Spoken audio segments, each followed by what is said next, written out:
পশ্চিমবঙ্গে বিজেপি ক্ষমতা আসার পর আবার তো নতুন করে ওখানে যে অবৈধ যে বাংলাদেশি আছে তাদেরকে আবার বাংলাদেশে ফেরত পাঠানোর জন্য হেভি তোড়জোড় শুরু হয়ে গেছে। তো এরকমই কয়েকজনকে এরকম ধরে চিহ্নিত করছে করে বাংলাদেশে ফেরত পাঠানোর সময় ওখানে সাংবাদিক গিয়ে তাদেরকে জিজ্ঞেস করছে এই কথা ও কথা সেই কথা। তো ওই মহিলারা বলছে দিদি ফিরলে আমরা আবার আসবো বলছে বাংলাদেশ। দিদি মানে মমতা ব্যানার্জি। তো দিদি ফিরলে কিন্তু আবারও বাংলাদেশ থেকে তারা এই ভারতে যাবে। এটাই খুব ইন্টারেস্টিং ব্যাপার, তাই না? এখন কথা হচ্ছে যে দিদি কি আদৌ আর ফিরবে এই পশ্চিমবঙ্গে? ক্ষমতায় ফেরা তো অনেক দূরের ব্যাপার, রাজনৈতিকভাবেই তো তার মৃত্যু ঘটে গেছে এবং ইহজীবনে তার ফিরে আসার কোনোই সম্ভাবনা নাই। অর্থাৎ খোদ তৃণমূল কংগ্রেস যে দলটা আগামী 6 মাসের মধ্যেই দেখা যাবে যে পুরা অবলুপ্তির পথে চলে গেছে। এবং তার যে যারা আছে বিধায়ক, আমার তো মনে হয় যে আগামী 6 মাসের মধ্যে মানে বিজেপি যদি একটু উদার হয় তাহলে ওদের নির্বাচিত যে ওই বিধায়কগুলো আছে একটা বিরাট অংশই তারা বিজেপিতে যোগদান করার জন্য উন্মুখ হয়ে আছে। এখনই যদি বলা হয় যে ঠিক আছে তোমরা জয়েন করো, তো দেখা যাবে সব হুড়মুড় করে ওই মমতা ব্যানার্জিকে পরিত্যাগ করে বিজেপিতে এসে জয়েন করছে। এরকম অর্থাৎ নীতি আদর্শহীন একটা দলের যা পরিণতি হওয়ার কথা সেটাই এখানে হবে।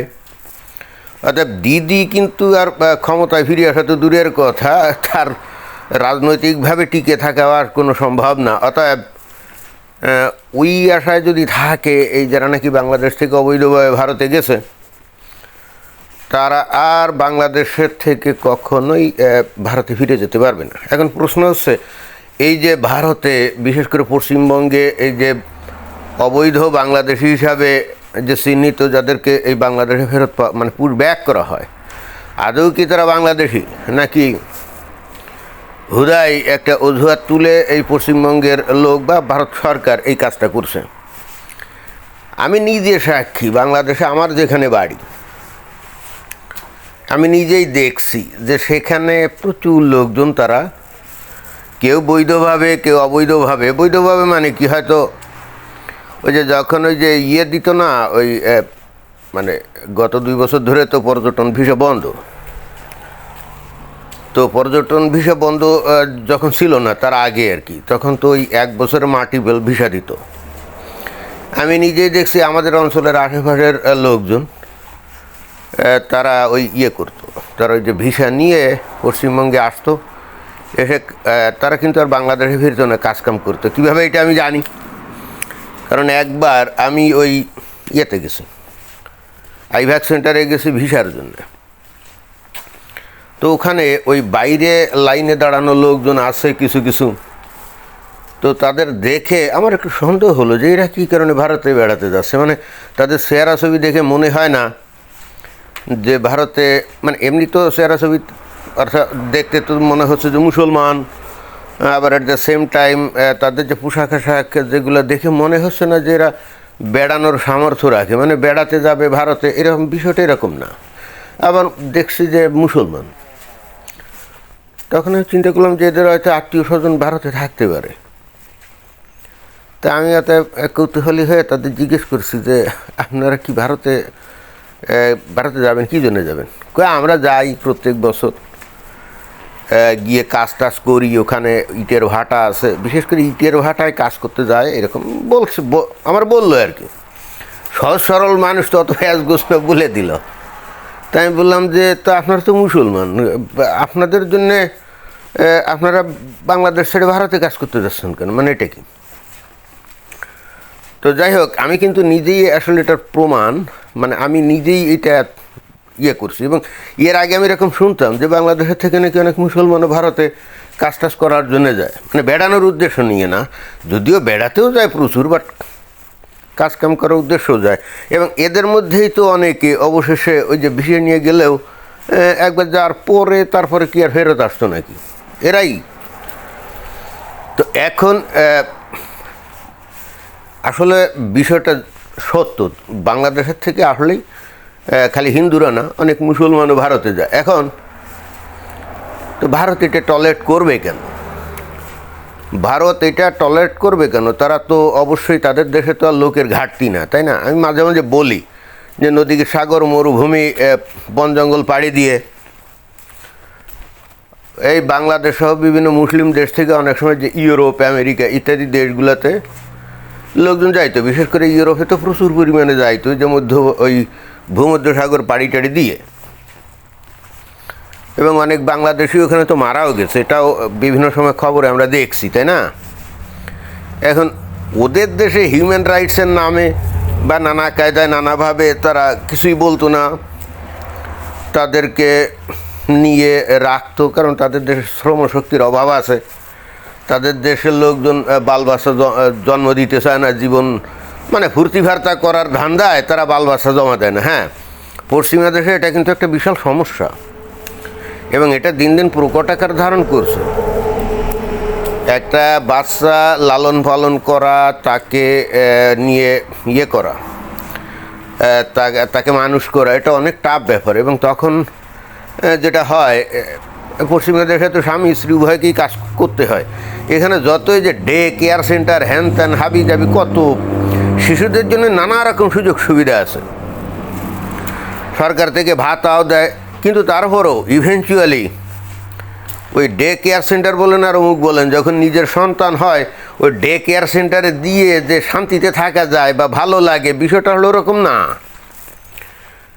বিষয়টা হলো ওরকম না। আসলে কেউই তার বাচ্চাকে ডে কেয়ার সেন্টারে দিতে চায় না, এবং এতে করে চাকুরিতেও ক্ষতি হয়। যেমন মনে করেন যে মাতৃত্বকালীন ছুটি নিল, মাতৃত্বকালীন ছুটি নিলে মনে করেন 1 বছরের ছুটি নিল, তো তারপরে হয় কি, পরবর্তীতে যখন ওই চাকরিতে আবার জয়েন করে, ওই সময় যে বেতন পায় না তা না, হয়তো অল্প কিছু কমিয়ে বেতন দেয়, কিন্তু পরে যখন জয়েন করে তখন এই চাকুরি ক্ষেত্রে তো সমস্যা হয়। অর্থাৎ দেখা যায় তার থেকে জুনিয়র কেউ একজন কাজ করতো, তার প্রমোশন হয়ে গেছে, আর ওর প্রমোশন হয় নাই। ও যখন এই বিষয়টা নিয়ে হয়তো কর্তৃপক্ষের সাথে কথা বলে, তুমি তো 1 বছর ছুটিতে ছিলে। আরে আমি ছুটিতে ছিলাম, মানে যে মেয়েটা বলবে যে আমি ছুটিতে ছিলাম, আরে ও তো শখ করে ছুটিতে ছিল না, বাচ্চা জন্ম নিয়েছে এই জন্যই ছুটিতে ছিল। তো এখন যদি এই বাচ্চা জন্ম নেওয়ার কারণে তো চাকরি জীবনে যদি সমস্যা তৈরি হয়, তাহলে সে বাচ্চা নিবে কেন? এছাড়াও এটা তো ভোগবাদী অর্থনীতির দেশ, তাই না? যে পশ্চিমা দেশ, খাও লও, মজা করো, ভর্তি করো। তো বাচ্চা হইলে এই যে ফুর্তি ফার্তায় তো কিছুটা টান পড়ে, বাচ্চা হলে ফুর্তি ফার্তা কিছুতে একটা টান পড়ে। তো এই জন্যে বাচ্চা কাচ্চা নিতে চায় না, আর এই জন্যে ওদের দেশে শ্রমশক্তির ঘাটতি হয়। এই জন্য বাইরের দেশের থেকে লোকজন অবৈধভাবে গেলে ওরা কিছু বলে না। কিন্তু ভারতের ক্ষেত্রে তো ভাই এই সমস্যা না, সেখানে বাংলাদেশ থেকে যদি বিপুলভাবে যায়, হিন্দু হোক, মুসলিম হোক বা অন্য যে কোনো ধর্মের হোক, ভারত তো তাদেরকে ওয়েলকাম জানাতে পারে না। এবং বিশেষ করে মুসলমানরা যখন পশ্চিমবঙ্গ সহ বিভিন্ন জায়গায় যায়, তখন এটা তো ডেমোগ্রাফিক্যাল একটা সেন্স চলে আসে। 1947 সালে ভারত আর পাকিস্তান বানানো হয়েছিল মুসলমান আর হিন্দুর ভিত্তিতে, তাই না? তো তাই যদি হয় বাংলাদেশের থেকে বা পাকিস্তান থেকে হিন্দুরা সব ভারতে চলে যাচ্ছে গেল, তাহলে এখানে ভারত বাংলাদেশের তো মানে 47 সালে যে দ্বিজাতি তত্ত্বের ভিত্তিতে যে দেশ, আলাদা দেশ গঠিত হলো কী কারণে? এখানে মুসলিম দেশগুলো তো ব্যর্থ হচ্ছে, তাদের দেশে যে সংখ্যালঘিষ্ঠ লোকজন ছিল তাদেরকে যেমন তারা অধিকার দিয়ে, মর্যাদা দিয়ে ধরে রাখতে পারছে না, আরে ভাই তাদের নিজেদের লোকজনদেরকেও তো ধরে রাখতে পারতেছে না। তো এর ব্যর্থতার দায়ভার কি ভারত নিবে নাকি? এবং সেই কাজটাই ভারত করে। এখন ওই বাংলাদেশে আসিফ নজরুলের মতো লোকজন, 26 লক্ষ লোক বাংলাদেশে চাকরি করে, অতএব বাংলাদেশের ছেলেফেলেরা ফ্যা করে ঘুরে বেড়ায়, মানে এই ধরনের ফালতু কথাবার্তা বলে তো কোনো লাভ নেই। ভারতের লোকজন যে চাকরি করে, তো আসিফ নজরুল তো 1.5 বছরের মতো ক্ষমতায় ছিল, কই একটাকেও তো ধরে ভারতের মতো ঘাট ধাক্কা দিয়ে পূর্বে এক তো ভারতে করাতে পারে না, কি করাতে পারছে নাকি? প্রায়ই বলা বলি হয় যে সীমান্ত অঞ্চলে বাংলাদেশের লোকজনদেরকে বিএসএফ গুলি দিয়ে মারে। আরে ভাই, গুলি দিয়ে মারার মতো কাজ করে। এটা তো বিডিআরের লোকজনরা, মানে বাংলাদেশের যে বিজিবি আছে, বর্ডার গার্ড, তারা নিজেরাই বলে যে বাংলাদেশের লোকজন ডেয়ারিং, তারা সীমানা অতিক্রম করে ভারতে ঢুকে নানা রকম অপকর্মের সাথে জড়িত হয়। তারা মানব পাচার করে, গরু বাছুর, তারপর অন্যান্য ড্রাগ এগুলো নিয়ে চোরাকারবারি করে। তো বিএসএফ গুলি মারে। ভারতের লোক তো একটাকেও গুলি দিয়ে মারতে পারে না বিজেপি। কেন, কীভাবে পারবে? কারণ ভারতের লোক তো বাংলাদেশে ঢোকে না। তো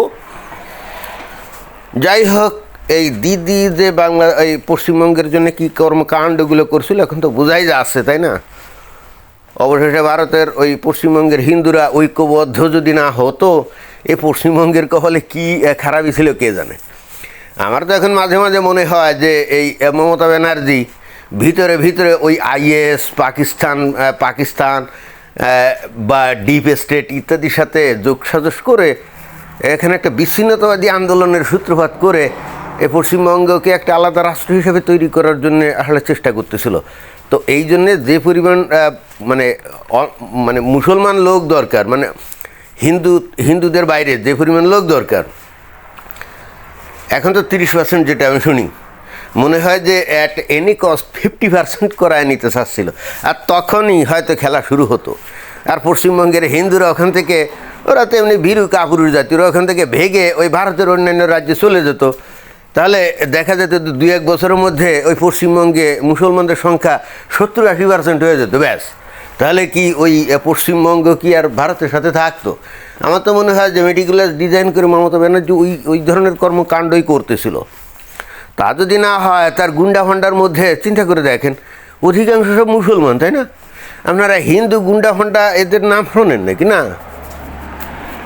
এখন এই যে গুন্ডা ফান্ডা যেগুলো ধরা পড়ছে, সাদাবাজি, খুন খারাপি, রাহাজানি, রেপ, ধর্ষণ, দেখবেন যে অধিকাংশ মুসলমান। কি অদ্ভুত ব্যাপার, কি অদ্ভুত ব্যাপার! এই মমতা ব্যানার্জির গুন্ডা ফান্ডারদের মধ্যে হিন্দুদের সংখ্যা খুবই কম। How is it possible? তো এটাই ছিল বক্তব্য। ধন্যবাদ।